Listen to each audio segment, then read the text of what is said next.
Hey guys, I'm Mike Rivers with the Rivers Group over at Compass Real Estate. I am a Boston area native and a local real estate agent. And in this video, I'm going to be diving into the pros and cons of living in Boston's Dorchester neighborhood. This is a place that I've called home for the last few years. I absolutely love living here. It's got some great characteristics, but it's not without its drawbacks. And if you think you might need some help navigating buying, renting, selling, absolutely anywhere in the greater Boston area, please don't hesitate to reach out at that number below. Let me know what it is you're looking for. I'm happy to see if I can help you out, at least have a conversation with you. I grew up just minutes away from here. I have lived and worked in Boston for the last 20 years, and I absolutely love being a resource for people who are following our channel or people that are moving around in the area. And just a quick heads up, guys, if it sounds like I'm reading off of a script at any point during this video, it's probably because it's exactly what I'm doing. I have my laptop set up here. I scripted this all out prior to filming the actual video. It just helps me keep things a little bit more succinct, a little bit more concise, and these videos can just take an enormous amount of time to script, film, produce, so helps me keep things moving for you and create as much value as possible in a short period of time. So without further ado, let's dive into the Dorchester neighborhood, starting with a quick overview and its location. So Dorchester is the most southeastern neighborhood of Boston, and it lies south of South Boston, east of Roxbury and Mattapan, and north of Quincy and Milton. As you can see, Dorchester is absolutely massive. It is the largest and most diverse neighborhood of Boston, and it actually used to be its own city until it was annexed by Boston in 1870. Many locals know that they have reached Dorchester on the highway or on the train when they pass by the massive rainbow-swashed liquid natural gas tank, which has become sort of a symbol of this neighborhood. Dorchester's sheer size and the many smaller neighborhoods within it make it pretty challenging for me to cover in its entirety in just one video, but this should still give you a great overview and feel for the area. I'll cover a few specific neighborhoods within Dorchester that seem to be attracting many of the people moving here from outside the area that are probably more likely to be watching this to begin with. But definitely feel free to leave a comment if you are another Boston area local. You have some additional tips maybe that I missed. I like to make this kind of an interactive experience, so feel free to drop those below. Now let's dive into the pros and cons, as usual, starting off with the pros. Pro number one is the diverse and tight-knit community vibe. Dorchester is one of Boston's most culturally diverse neighborhoods, with a mix of ethnicities, languages, and traditions, creating a very unique and interesting place to live. You have influences from Vietnamese to Caribbean to the ever-present Irish and Italian influences here. The food scene, the festivals, the community activities all reflect this diversity. There is definitely a sense of pride in the neighborhood's strong community. You'll commonly see this even outside of the neighborhood, where you'll see these OFD bumper stickers representing those proud folks who are originally from Dorchester. Neighbors often support each other. There is a great mix of blue-collar and white-collar professionals here, tons of tradesmen and tradeswomen, firefighters, nurses, police officers, all living in these neighborhoods, as well as young professionals who work in downtown Boston and in Cambridge. There is truly a sense of belonging for those from all these various walks of life here in Dorchester. Pro number two is the affordability. Now, when compared to other neighborhoods of Boston, Dorchester is definitely one of the more affordable areas to live, and there's a variety of housing options here, which I'll get into in a few minutes. But first, I wanted to take a look at some of the median sales prices and median rental rates for homes here in Dorchester over the last 12 months prior to posting this, so you kind of have an idea of what to expect as you move into the neighborhood. So starting off with the median sales prices of condos, I do want to briefly touch on studios. There's not a ton of these around. The ones that I did find that have sold in the last year or so were up at the $600,000 price point, and those were kind of higher end that are in these converted industrial buildings. So I would take that number with a grain of salt. Now let's dive into the one bedroom. So one bedroom condo median sales price is $394,000. Two bedroom condos going for $587,000. Three bedroom condos going for $627,000. Next up, the median sales prices for single family homes. The very few two bedroom homes that are out there have gone for around $665,000 over the last year or so. Again, not many of those. The three bedroom single family homes have gone for around the same price at $665,000. Four bedroom homes going for $841,000, and five bedroom single family homes are going for $832,000, and there aren't a ton of those either. Now let's get into the multifamily homes for you real estate investors out there who want to get your hands on a multifamily property. The 2-family homes in Dorchester are going for around $878,000, and those 3-family homes are going for around $1.2 million. Now, quickly taking a look at the median rents in the area, the studios, which are harder to come by, again, are going for around $2,100 a month. The 1-bedroom apartments are going for $2,350 a month, and the 2-bedroom apartments going for $2,750 a month.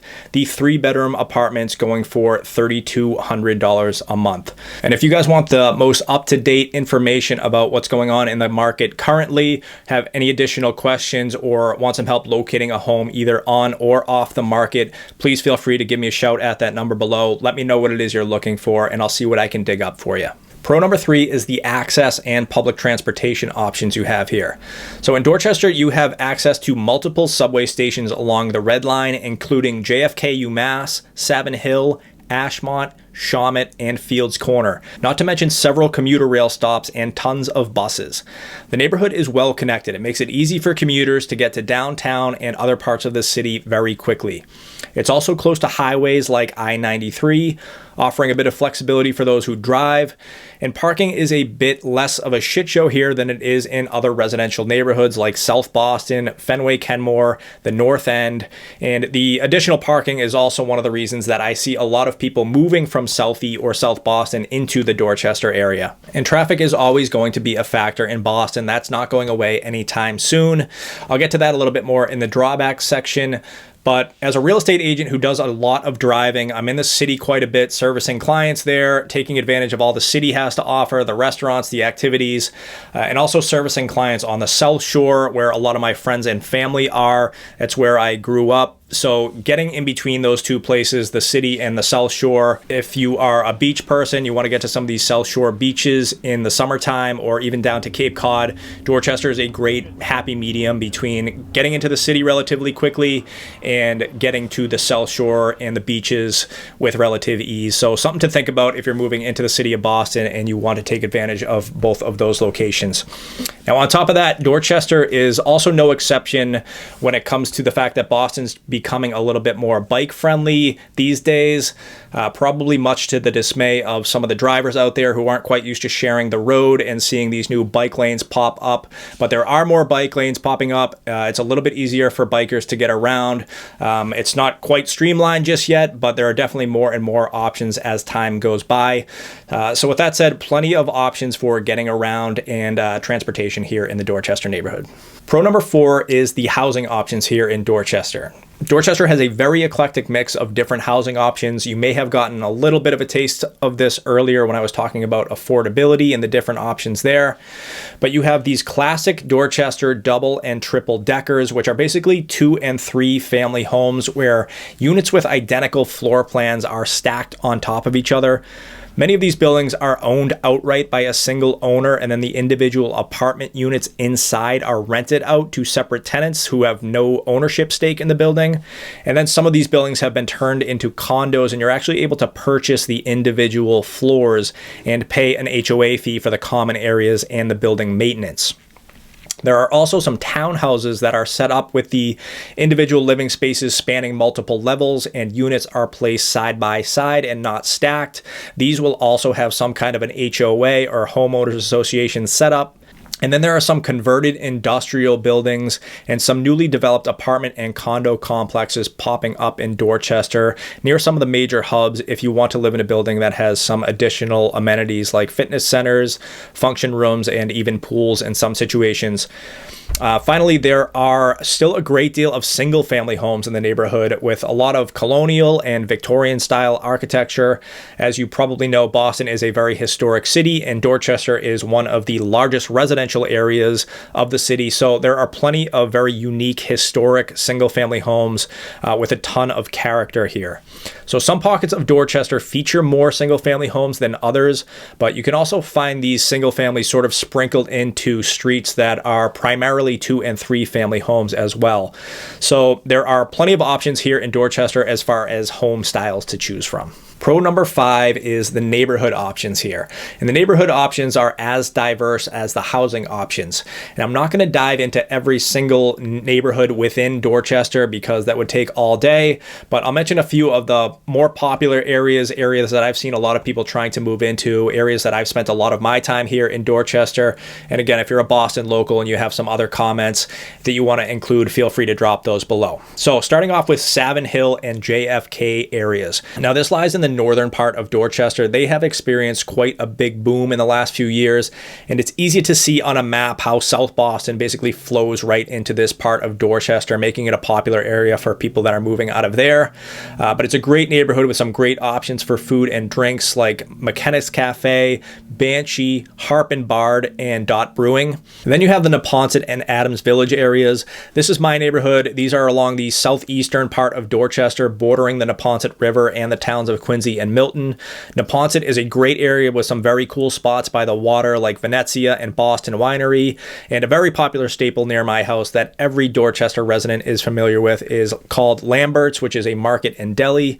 Nearby Adams Village has become insanely popular recently, and there you will find the famed Green Hills Irish Bakery, PS Gourmet Coffee. There are plenty of restaurant and nightlife options in Lucy's, its new sister restaurant, Chubb's Taqueria, along with the always classic Erie Pub, Landmark Public House, and Molinari's Pizzeria, which also serves up some great Italian dishes.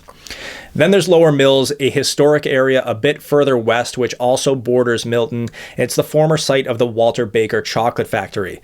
The factory buildings have since been converted to mostly residential apartments and condos, along with some retail. Lower Mills also happens to be where you will find the best birria tacos and margaritas I have ever had in Boston at Yellow Door Taqueria, and one of the more popular brunch bars in the city at the Bowery Bar. And then there's the Ice Cream Smith and a great breakfast joint called Sweet Life, all in one block here in Lower Mills. And then back up north, you have Upham's Corner, which is a large commercial center of Dorchester with tons of options for groceries, restaurants, and other shops and businesses. The list goes on forever here, guys. Again, I cannot cover every single neighborhood, but if you're a Boston local, you want to drop some more comments, please feel free to do so. And if you're not from the area, please feel free to reach out at the number below. Let me know what you're looking for, and I'll see what neighborhood might be right for you. Pro number 6 is the development. Dorchester has undergone quite a bit of development in recent years, and that development seems to be doing nothing but increasing. A lot of these multifamily homes have been bought, renovated, and rented out by investors. Some have been flipped and sold as condos. Now we are seeing plans for developing more and more and adding to the existing urban centers in different areas of Dorchester, including a bunch of smaller apartment and condo complexes, larger urban hubs like Dot Block, which is in progress, and then you have Dorchester Bay City, which is a massive $5 billion, 36-acre project that is set to completely transform this waterfront area in North Dorchester by JFK and UMass Boston. Also, plenty of new restaurants and nightlife options are popping up alongside old staples that have been here for generations. When I list homes in Dorchester, especially these 2 and 3 bedroom condos, I see a lot of interest from people who are currently living in South Boston, the North End, Fenway, Kenmore, Alston, Brighton, and other neighborhoods of Boston that are a bit denser, a bit pricier, and a little bit closer to the city. A lot of the feedback that I get from these people is they are sick of hunting for parking spots for 6 hours at a time after they get out of work, or they're sick of waiting in hour-long lines to get into the bars and restaurants in these locations just because there are so popular, there are so many people, and people are just tired of the density of those areas. Dorchester, there's still plenty of nightlife, there's more parking here, the price point is just more affordable for a lot of people, and it's just an area that we're seeing a lot of people start migrating to. It's kind of, I guess you could say up and coming, but there's quite a bit more development happening here. It's been happening over the last few years. We're going to see it continuing to happen just because of its great location. Some of these commercial and transit hubs, we're starting to see a lot more residential buildings going up around them, some mixed-use buildings going up around them. Again, more restaurants, more activities, and looking forward to seeing more and more development here in Dorchester in the coming years. Pro number 7 is the access to parks and green spaces. And this is the last pro I'll talk about before I get into some of the drawbacks. But you have some great access to parks and green spaces here in Dorchester with a lot of playgrounds, ball fields, tennis courts, and street hockey courts, as well as open spaces kind of scattered throughout the central areas. You have Harambee Park, Ronan Park, Roberts Playground, and Garvey Playground.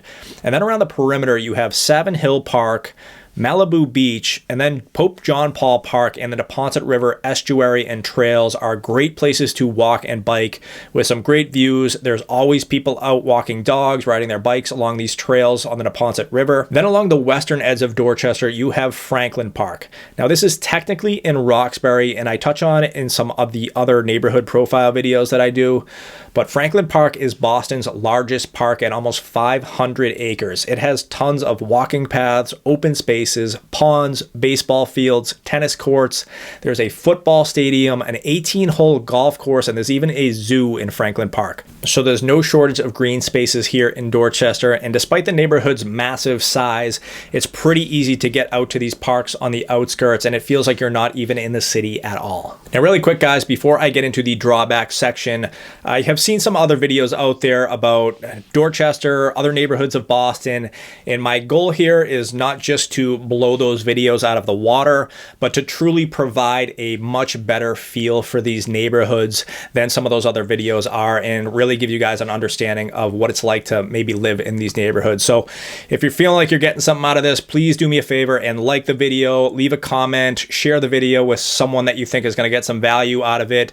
Let me know that I'm providing some value here. These aren't the quickest videos to put together, but being out here in the neighborhoods every day gives me a better feel for the neighborhoods as well. So let me know what you think, and thank you for sticking with me so far. And without further ado, let's dive back into the potential drawbacks of living in the Dorchester neighborhood. Drawback number one is the safety concerns here. Now, Dorchester is a large residential area in a big city. It has pockets where generally they're considered maybe a little bit less safe than in some other areas of the city. Now, that said, this is an incredibly subjective topic, and I've gotten calls from after people have watched some of my other neighborhood profile videos. They ask me why I don't necessarily cover crime very often. They ask me why I don't cover schools very often. It's because this is incredibly subjective.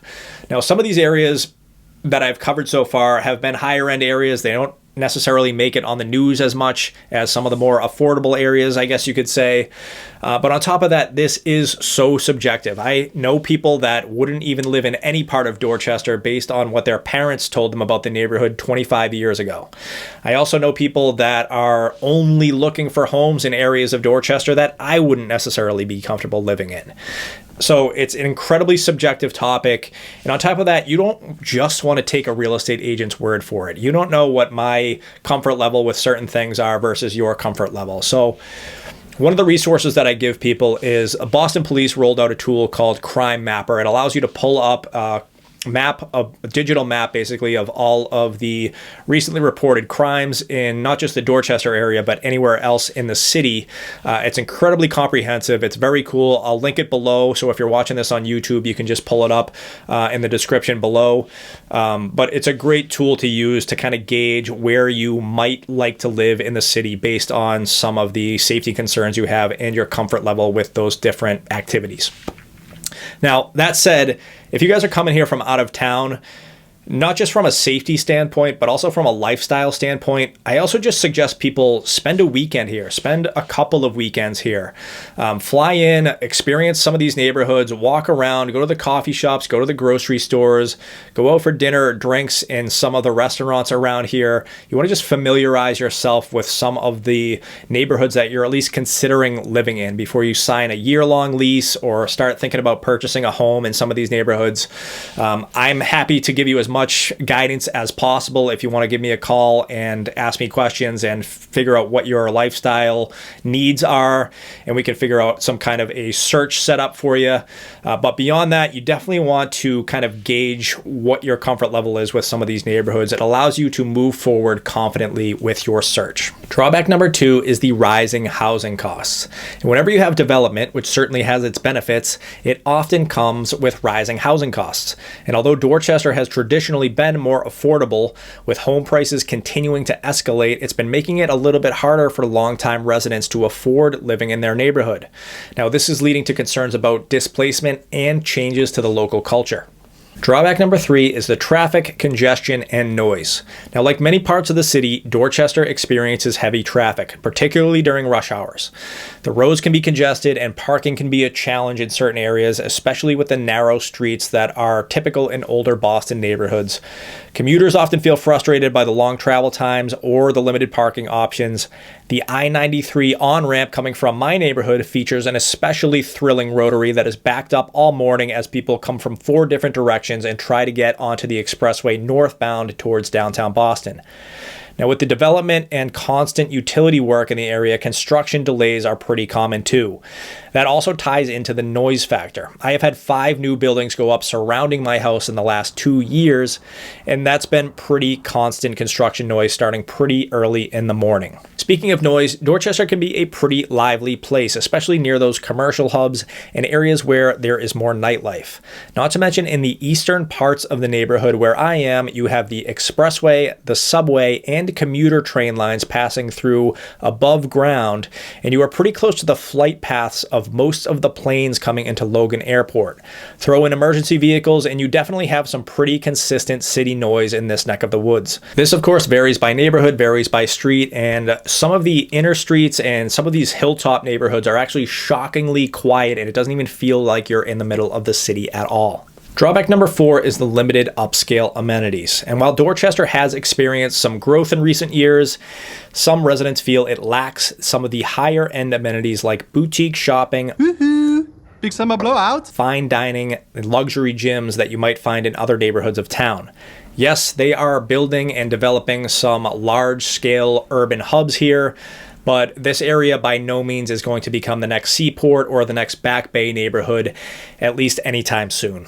So guys, that wraps up the pros and cons of living in the Dorchester neighborhood. And if you found this even remotely helpful, please do me a favor and like, comment, share this with someone you think might find some value in it, subscribe to our channel. And if you think you might need some help navigating the market in this area, if you are looking to move into this neighborhood or any neighborhood of Greater Boston, please don't hesitate to reach out. Give me a call at that number below. Let me know what it is you're looking for. I'm happy to at least have a conversation with you and figure out if we can get you squared away. Last thing I want to mention here is if you guys are buying or selling in an area outside of Greater Boston and you don't have a relationship with a real estate agent in your market, feel free to connect with me first. I make it a regular part of my business to connect with and develop relationships with agents in markets all across the United States that are really going to bat for their clients and really get them to where they need to be. So feel free to reach out to me, connect with me at the number below. Let me know what it is you need and I'll do whatever I can to help. And thank you guys again so much for watching this video. Hopefully it gave you a better idea of what it might be like to live in the Dorchester neighborhood. And feel free to connect with me again if you have questions about the Boston market or other neighborhoods in this area. And thank you guys again for watching and subscribe for more Boston real estate content. Take care, guys.